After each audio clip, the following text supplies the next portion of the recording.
Once, long ago, on the small Isle of Matal, nestled deep within the Dreamlands, lived a fisherman named Eric and his wife, Ariane. The couple found contentment in the tranquil cadence of the sea and the solace of their coastal manor. One fateful day, after casting his lure into the azure depths of the Saranarian Sea, Eric attracted a most unusual fish. Its eyes, almost human and aglow with a mischievous nature, gazed at him as it jumped from the water and hovered magically in the air. Truly, this was no ordinary fish. The lure Eric had used was unlike any other. It had no hook, no feathers, and was not tied to a line. It glided through air and sea as if by magical means. "I say, old chap, would you be a lamb and allow me to examine that trinket you have there?" The fish piped up, its voice dripping with contempt. "This old thing," Eric replied, holding the gem so the fish could have a better look. "It's my lucky lure. It has brought many dinners to my table, and today it has provided one more. I assure you I'm not exactly what you common folk would consider a delectable morsel," the fish said with a look of disgust. "No offense, but I would guess that your palate is as uneducated as yourself," Eric chuckled as he placed the gem into his pocket. "Oh, don't you worry about that. My wife is a wizard in the kitchen. She can make a feast out of even the most unsavory of catches." The fish's eyes widened in surprise before narrowing skeptically. "You've got it all wrong, mate. If you're too dim-witted to have figured it out by now, I'm not just any fish. I'm a great sorcerer, cursed by a terrible witch centuries ago. I've been searching these seas for a way to break this accursed spell and restore myself to my majestic form. When I spotted your gem, I was renewed with hope. Indeed, this may be what I have been searching for. Surely you would allow me a closer look at your magical stone," Eric agreed, retrieving the lure from his pocket. "One quick look," he said, "then back it goes." After a quick examination, the fish shouted, "That's it! That is surely my stone!" Eric blinked in astonishment, the revelation sinking in slowly. "Cursed, you say? Tell me more. Who has cursed you so?" "I was betrayed, you see, by one even more loathsome than yourself, but much, much smarter.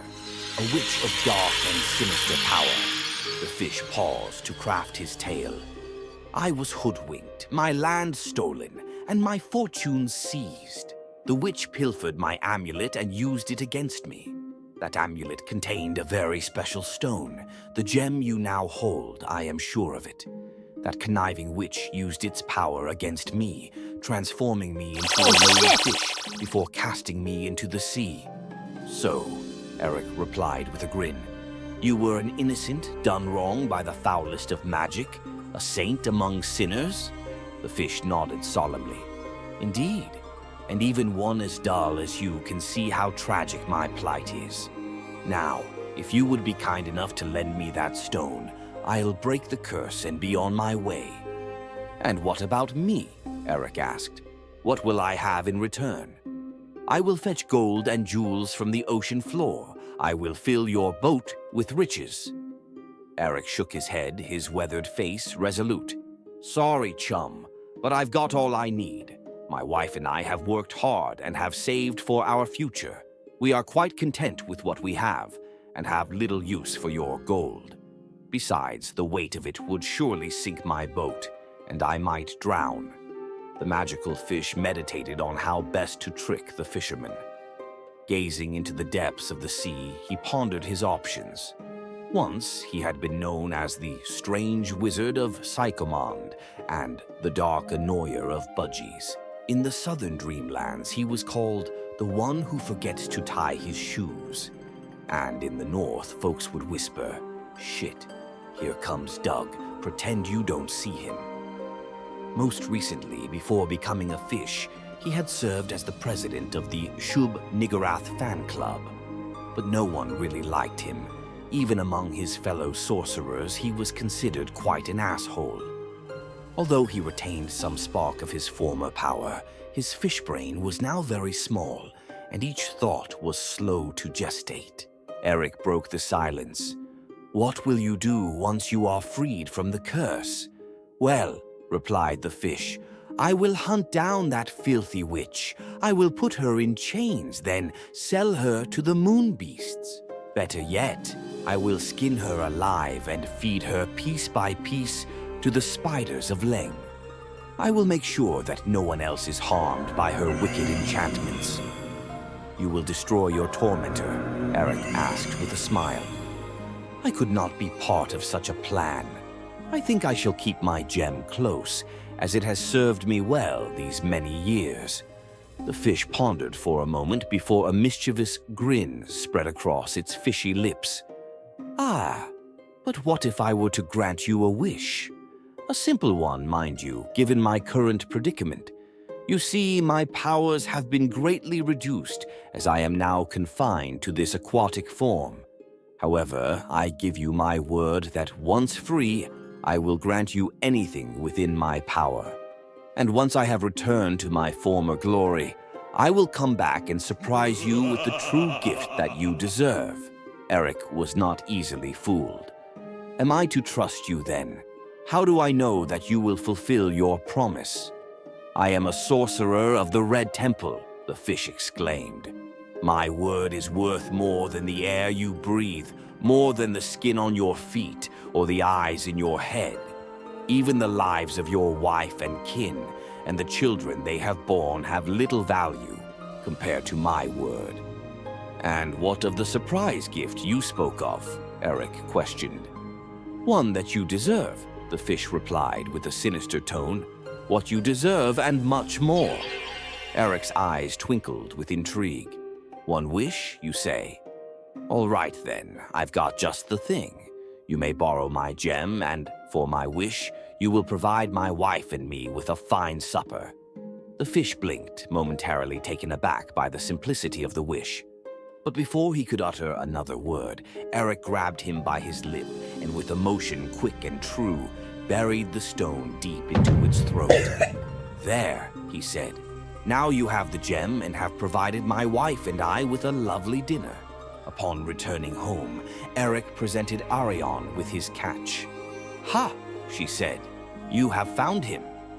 "Yes, my dear, your gem did the trick. He could not resist it." "How long has it been?" She laughed. "How many years has he been searching the seas for something that was never there?"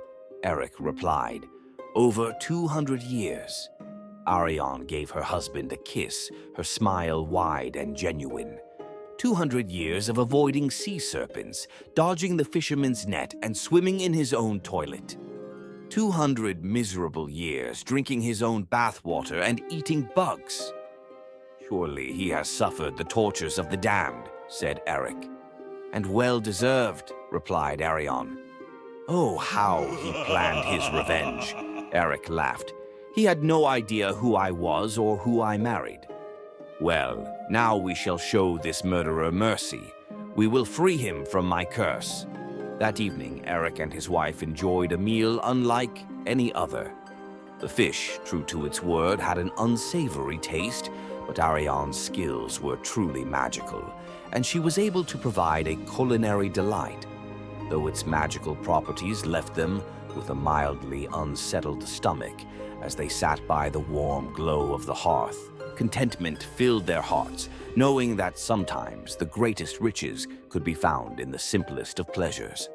And as for the evil wizard, well, he found himself changed once more, not from a wizard to a fish, but from a magical fish to several large piles of crap.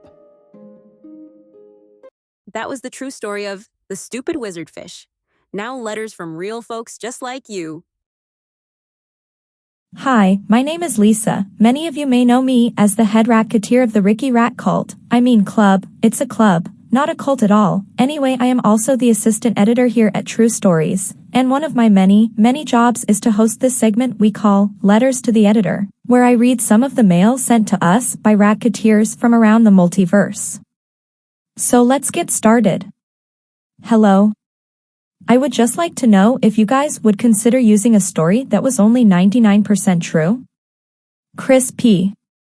Bacon City, Wisconsin. Thank you, Chris, but your question is just plain stupid and not well thought out. I'm not saying that you are necessarily retarded, but your question sure is. I mean, our channel isn't called Almost True Stories from a Parallel Universe, is it?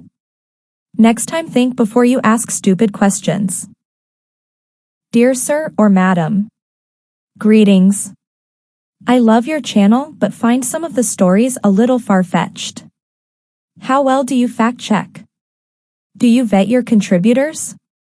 And if so, what is your process? Just asking. Ned F. Location withheld. Hello, Ned, if that's your real name. The answer is yes.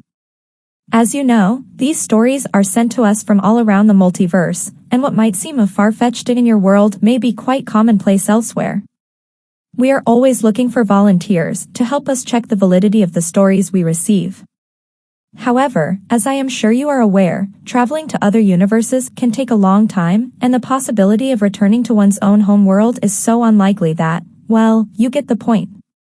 Now, if you are implying that some of the stories we tell are in any way fabricated or embellished, then I would invite you to have sexual relations with yourself. This next one comes all the way from New York. Hey there. My name is Chris, not the same Chris from the first random letter you read, but a different one altogether. Sincerely. Christopher Pomade. Bacon City, New York. Hey, Chris, great question. Now, before we go on, I need to give a little warning to our newer contributors. Just a heads up, never send your full name and location, as Chris just did. There are predators lurking about, somewhere in the cosmos. They await foolish little rabbits like Chris Pomade from 3321 Thickcut Street, Bacon City, New York, apartment 42. These creatures will hunt you down for sport, and take your skull as a trophy, and maybe give your liver a chew. It's just a stupid game they play, and it's better to just keep clear of those guys. Trust me. Okay, let's continue. Paul here, from Universe 57599.2846 BFC, K22. If you guys ever do one of your live shows in my area, please make sure to let me know. Thanks. Thank you for the question, Paul, but we only travel to cool universes. If you want to know how your world stacks up on the cool meter, just look at the subscriber count of the local version of our channel. Every world uses different versions of Rumble, YouTube, Odyssey, etc. A subscriber count over 50,000 usually indicates that a world has intelligent life, and a count over 75k shows good potential for coolness. These numbers vary depending on the overall population of a particular world. This one comes from my hometown. Hey, Lisa. You are quite pretty, and may I say, well endowed. So, I think you can guess what I'm going to ask. Still your biggest fan. DJ. Yes, they are real. Real expensive, that is. Thanks for the question, Dad. You're a real hoot. Moving on. Just a quick question, in episode 2, story 2, Pete's story. Pete's dogs emerge from the woods looking clean, but when we see them later in Brian's truck, they are covered in blood. What gives? Mork Orcus. Earth CCX7.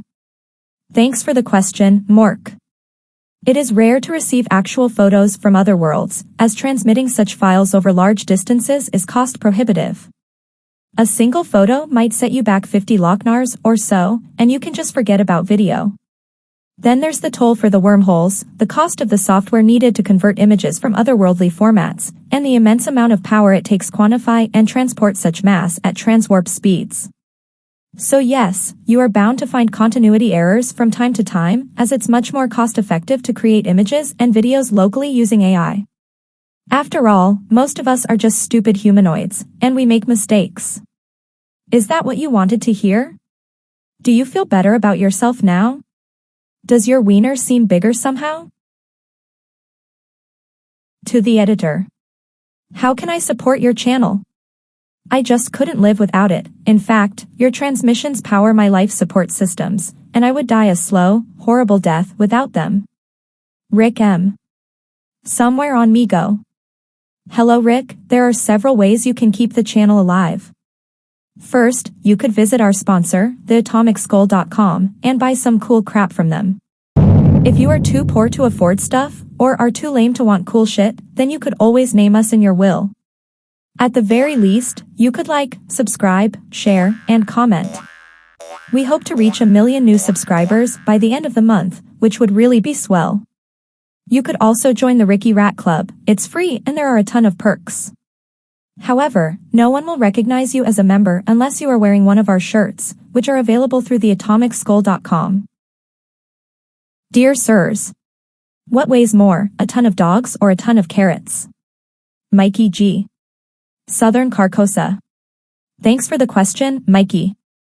I would love to help you, but that sounds like math, and I'm just a girl. Well, we only have time for a couple more, so I'll make it quick. Wow, another one from Massachusetts. Must not be a lot to do there except write stupid letters. To the editor. I've got a great idea for your next story, The Magical Leprechaun. Get it? It's a play on words. Instead of a small Irish guy granting wishes, you've got lepers. And not only that, but these lepers are holding a convention. Man oh man, the jokes just write themselves. Surely there's a world where stuff like this happens, so it must be true somewhere, right? Well, it's probably not good enough for a whole video.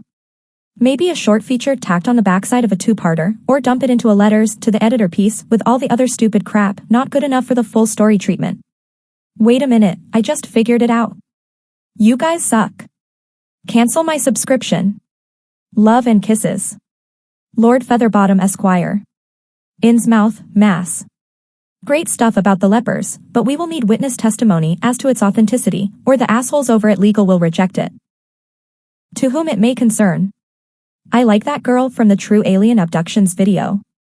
I think she likes me too, I can see it in her eyes. I told my mother about her, and she said it would be okay if we got married. I would feed her and clean up after her, and we could take walks around the park. Please send me her phone number and address so I can tell her the good news. Plus, it's my birthday too. Todd, Duct Tape Renfro Jr. Dunwich, Mass. Sure, Todd, I will send the info you requested by return mail. However, I'm not sure that she's the right girl for you. She is quite insane, you know, and she has a knife. But it's your decision after all, and I do not want to get in the way of true love.